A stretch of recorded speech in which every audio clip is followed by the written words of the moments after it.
성도님들, 지난 한 주간 하나님의 임재를 경험하며 오롯이 하나님을 기억하는 매 순간을 보내셨습니까? 유명한 소설가 베르나르 베르베르가 쓴 유명한 소설이 있습니다. 개미라는 소설책을 보면 성냥개비 6개로 정삼각형 4개를 어떻게 만들 수 있는지를 묻는 이름하여 수수께끼가 나옵니다. 그 수수께끼의 정답은 피라미드를 상징하는 삼각볼인데, 이것은 우리에게 익숙한 삶의 방식이자 삶의 관점이라 할 수 있는 평면적 사고가 아닌 입체적으로 사고해야만 답을 풀 수 있다, 베르나르는 말을 합니다. 그 수수께끼를 풀기 위해 베르나르 베르베르는 자신의 책에서 독자들에게 힌트를 하나 제공합니다. 그것은 바로 Think Different입니다. 우리 황대신 목사님을 비롯해서 우리 창민이도 있고 영어 잘하시는 분들 꽤 있어서 개념치 않고 영어를 써보면 Think Different, 다르게 생각해 보라는 것입니다. 이 말은 지금까지 우리에게 익숙했던 사고방식을 버리고 새롭게 생각하고 접근해서 시도해 보라는 의미입니다. 순간 우리 영어 예배부, 우리 이전에 영어 예배부 GCLS 부장님도 계셨네요. 영어 잘하시는 분들 한둘이 아니지만 그럼에도 부끄럼 없이 Think Different, 오늘도 어김없이 예배 자리에 나오시는 우리 성도님들께 묻습니다. 그리스도인들은 누구입니까? 어떤 사람이 그리스도인입니까?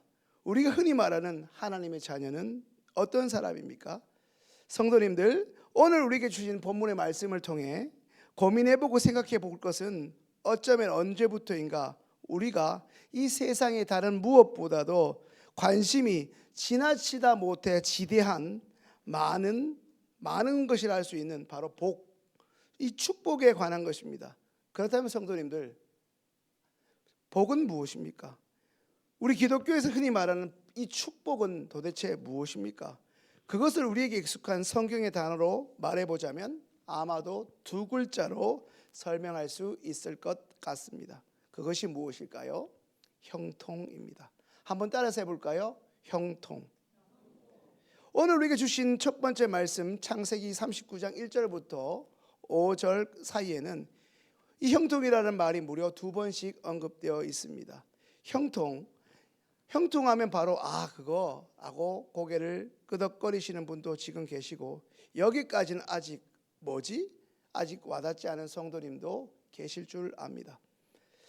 여기서 2글자를 더 보태보겠습니다. 만사형통. 이제 좀 어떠십니까? 우리에게 익숙한 이 복의 개념은 아마도 만사형통, 이 단어로 표현될 수 있지 않을까 싶습니다. 이 세상을 살아가는 사람들의 관심사도 어쩌면 잘 먹고 잘 사는 것을 상징하는 바로 이 4글자 만사형통이 아닐까 싶습니다. 사전에는 모든 일, 만사가 잘 흘러가거나 풀림, 다시 말해 모든 것이 뜻대로 잘 되는 것을 말 그대로 만사형통이라 합니다. 모든 것이 그것도 내 뜻대로, 다시 말해 내가 원하는 대로, 내가 바라는 대로 이루어진 상태를 만사형통이라 말합니다.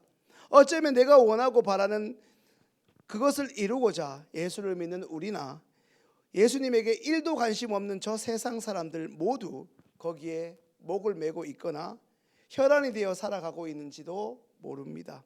성도님들, 묻습니다.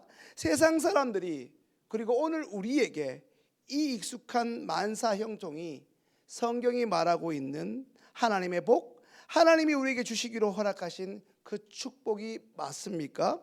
정말 그렇습니까? 이제 하나님의 말씀으로 들어가 보겠습니다. 먼저 첫 번째 본문 창세기 39장을 보겠는데요, 본인 성경책이시면 가능하시면 줄을 한번 그어보시면 좋겠습니다. 저는 도울은 아니지만 밑줄 쫙 한번 그어볼까요? 먼저 1절 말씀 함께 읽습니다.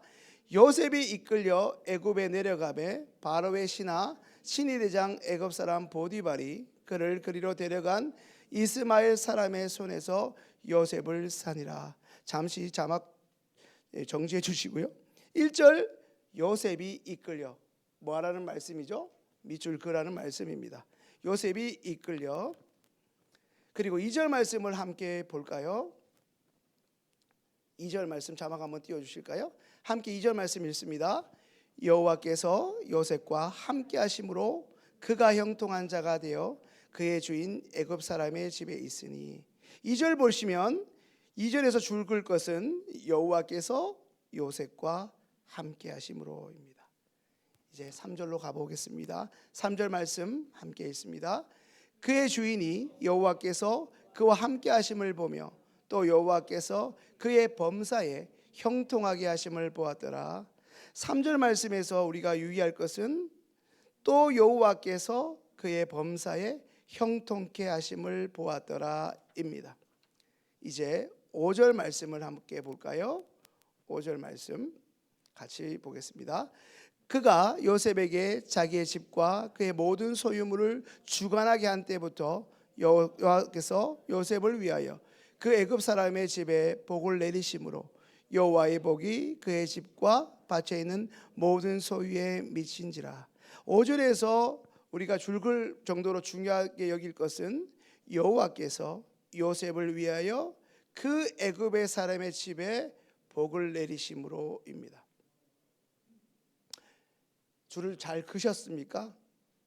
오늘 제 말씀에 은혜가 없더라도 그 말씀만 보셔도 성령께서 친히 감동을 주실 줄로 믿습니다. 성도님들 묻습니다. 제가 계속해서 반복해서 묻는 이유는 바로 우리가 믿는, 우리가 속한 이 여호와 신앙은 생각하는 것, 특별히 우리가 애장 통합 측에 있지 않습니까? 장로교의 전통은 이해를 추구하는 신앙입니다. 그래서 우리 교회, 우리 장로교의 전통은 부흥회가 아니라 사경회, 말씀을 자세히 연구하는 것이죠. 하나님의 생각이 결국에는 내 생각이 되어지는 것이 신앙입니다. 성도님들, 오늘 본문 창세기 39장에서 말씀하고 있는 복이 도대체 어떤 것입니까? 한번 따라서 해보실까요? 오늘따라 시키는 거 되게 많죠? 블레싱도 아닌데 한번 따라서 해보겠습니다. 하나님께서 정말 이렇게 하실 거예요? 하나님께서 요셉과 함께 하셨다. 역시 블레싱 일기이기가 목소리가 크죠? 역시 고기도 먹어본 사람이 아신다고. 하나님께서 요셉과 함께 하셨다. 바로 이것입니다. 하나님께서 오늘 이 자리에 나오신 우리 장로님들과 집사님들, 우리 권사님들, 우리 성도님들, 그리고 원고에 정확하게 넣었습니다. 우리 청년들과 함께 하셨다는 것입니다.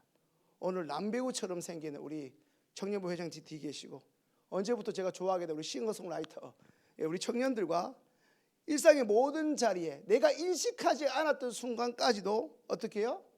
함께 하셨다는 것입니다.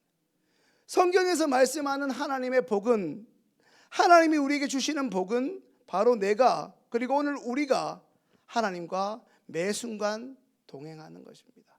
아멘이십니까?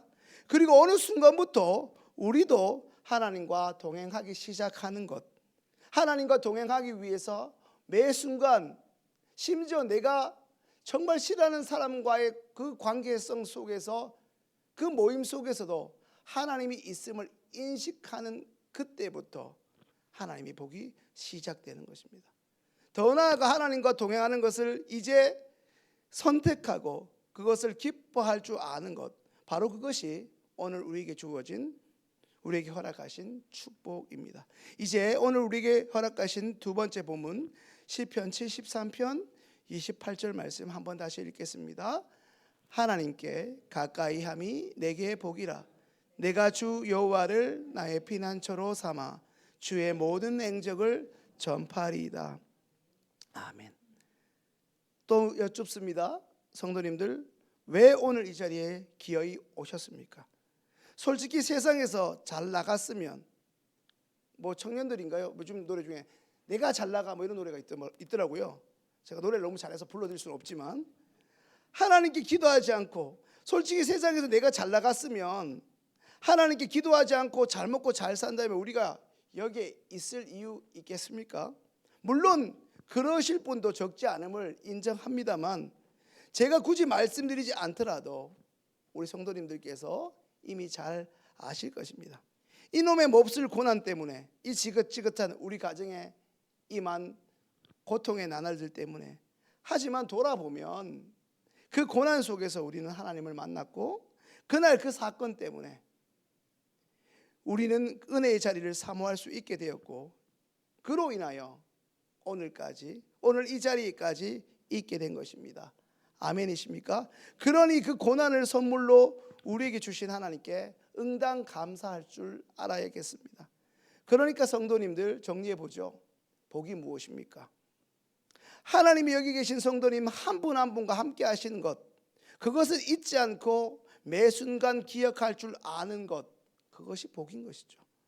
복은 바로 하나님이 나와 그리고 오늘 우리와 언제 어디나 함께 계심을 잊지 않는 것입니다. 동시에 하나님이 나 그리고 우리와 언제나 함께하고 계심을 잊지 않고 기억하며 매 순간, 심지어 예수 믿는 사람이 우리 직장에서 나밖에 없는 그곳으로 향하는 발걸음도 인식하고 나아가는 것입니다. 그리고 삶의 매 순간 하나님을 기억하면서 하나님의 편에서 생각하고 하나님의 뜻을 선택해가는 과정입니다. 바로 그것이 또한 복입니다. 오늘 본문에서는 요셉의 형통을 하나님이 함께 하신 것에 초점을 두고 있습니다. 그런데 성도님들, 하나님이 함께 하시면 세상 말로 무조건 잘 되기만 한 것일까요? 짧은 영상, 예전에 인기 있었던 영화의 한 장면을 함께 보겠습니다.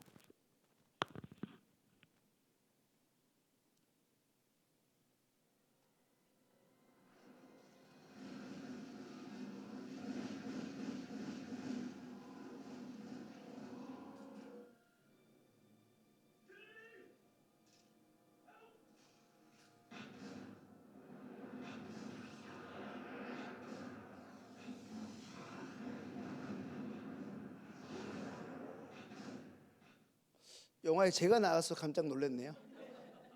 영화에 제가 출연을 했어요. 본래 영화에는 제가 안 나오는데, 또 황 목사님 저를 너무 좋아하셔가지고 저를 또 출연시켜 주셨네요. 감사합니다. 그냥 서 있기만 해도 잘생긴 우리 키아누 리브스가 총알마저 피합니다. 예전에 우리 유모할 때 비사이로 막 가는 사람이 되게 날씬한 사람인데 총알을 피하는 거죠. 제가 이 영상을 왜 보여드릴까요? 고난이 우리의 모든 순간을, 적어도 고난이 나만큼은 피해가는 것을 우리는 축복이라고 착각할 수 있다는 것이죠. 하나님이 함께하지 않을 때는 요셉의 인생이 고난과 고통으로 가득하다가 갑자기 하나님이 함께하시면 고통이 인해 거짓말처럼 사라지고, 우리 청년들 말로 갑분사라고 하죠. 갑자기 승승장구하기 시작하더니 어느새 만사형통으로 바뀌어지는 것이 축복일까요? 오늘 본문에 등장하는 이 요셉이라는 사람만큼 우리 믿는 이들에게 유명하고 그렇게 되고 싶은 롤모델이 있을까 싶습니다. 그렇다면 성도님들, 또 하나 질문을 드리겠습니다. 요셉 본인은 정말 우리가 생각하는 대로 이집트의 총리가 되는 게 그의 꿈이었을까요? 결론부터 말씀드리면 결코 아닙니다. 어쩌면 요셉은 총리를 꿈꿔본 적이 단 한 번도 없었습니다. 그냥 하루하루 하나님을 믿는 성도로 성실히 예배자로 산 결과로 하나님의 은총 가운데, 하나님의 섭리로 이집트의 총리가 되었을 따름입니다. 성도님들 기억하십시오. 소위 우리가 세상에서 사람들에게 주목받고 혹은 그들의 부러움을 사게 될 만큼 소위 세상에서 잘 나갈 때, 그때 하나님이 계신다는 증거가 결코 아니라는 것입니다. 저도 목사로서 이쯤에서, 내 삶의 이 타이밍에서 하나님 쫙 나타나 주시고 제가 말한 대로 땅에 떨어지지 않게 이 순간 짠 나타나 주셔야 하나님 계시고 나도 기분 좋을 텐데, 이럴 때가 얼마나 많습니까? 근데 여지없이 우리의 기대를 무너뜨리는 것은 그때 하나님은 주무시는 것 같을 때가 더 많지 않습니까? 그러니까 우리가 오늘 말씀을 들으면서 이 축복의 개념을 바꿔야 한다는 말씀입니다. 오히려 고난 중에서도 하나님을 기억할 줄 아는 사람이 축복의 사람이며 형통의 사람입니다. 성도님들, 왜 그럴까요? 성경을 대표하는 세 명을 예를 들어보겠습니다. 누구를 예를 들면 좋을까요? 시대순으로 예를 들면 다윗도 있고 예수님도 있고 바울을 예를 들어보겠습니다. 다윗과 예수님, 바울, 너무나 유명한 사람들이 아닙니까? 영어로 데이비드, 폴 이렇게 하지 않았습니까? 외국인, 우리 미국 사람들 중에 이 데이비드, 폴 얼마나 많습니까? 얼마 전에 돌아가신 우리 조영기 목사님도 데이비드 조 아닙니까? 데이비드 폴 얼마나 그 이름들로 많이 사용합니까? 정작 그들의 삶은 그렇게 세상 사람들이 성공했다고 여기는 사람들이 아니었다는 것이죠. 창세기를 보면 야곱의 12아들 중 하나인 요셉에 대해서 상세히 기록하고 있지만 그 어디에도 이 요셉이 성공했다고 기록하고 있지 않다는 데 있습니다. 오히려 하나님이, 그리고 이 요셉이 그의 인생 삶의 온갖 어려움 속에서도 하나님을 잊지 않고 오히려 하나님을 기억하고 하나님을 바라보는 것을 포기하지 않았다. 다시 말해 하나님을 향한 믿음과 하나님을 향한 신뢰를 잃어버리지 않았다고 말씀하고 있는 것이죠. 사랑하는 성도님들, 이제까지 우리는 그저 이 요셉의 이야기를 이집트에 총리된 성경인물의 성공 스토리로 들어왔을지 모르지만 오늘부터라도 그 요셉과 함께 하신 하나님, 어떤 인생의 어려움 속에서도 하나님을 결코 포기하지 않고 붙잡았던 한 신앙 인물로서의 요셉의 이야기로 새롭게 보아야 하고 읽어야 합니다.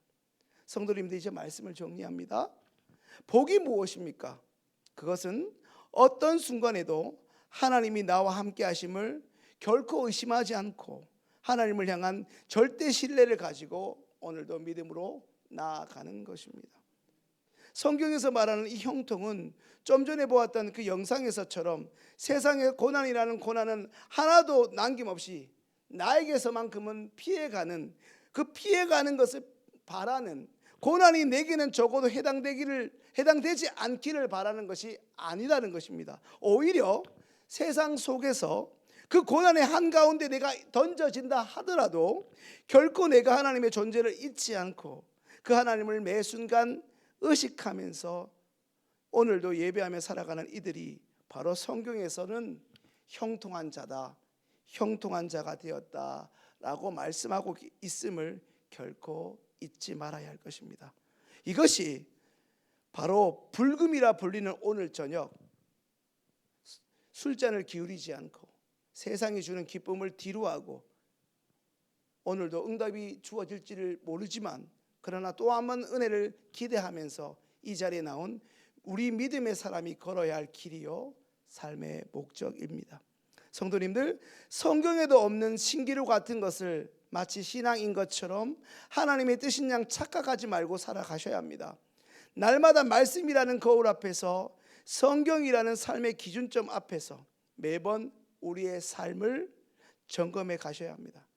내가 주의 큰 복을 받는 참된 비결은 주의 영이 함께함이라는 다들 좋아하시는 찬송가 191장 이 2절의 가사처럼 이제 새롭게 시작된 2024년, 오늘 첫 금요 기도회 아닙니까?